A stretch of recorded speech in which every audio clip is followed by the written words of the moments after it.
DJ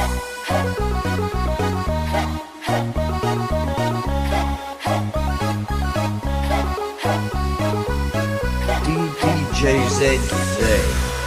ឆ្នាំនឹងអូនមកបើឆ្នាំនឹងអូនមកឯងចូលឆ្នាំហើយបងរៀបការឆ្នាំនេះតើអូនមកទេ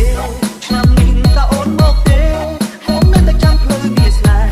ខ្ញុំនៅតែចាំភ្លឺមានស្នេហ៍តែដល់ខែចូលឆ្នាំទៀតហើយឆ្នាំមុនអូនមិនឃើញមកឆ្នាំមុនអូនមិនឃើញមកខ្ញុំមានតែចាំភ្លឺគុណលោខ្ញុំមានតែចាំភ្លឺគុណលោចង់ឲ្យអូនមកបករួមជុំគ្នាចង់ឲ្យអូនមកបករួមជុំគ្នា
ឆ្នាំហើយណាមានគេរងចាំចូលឆ្នាំហើយណា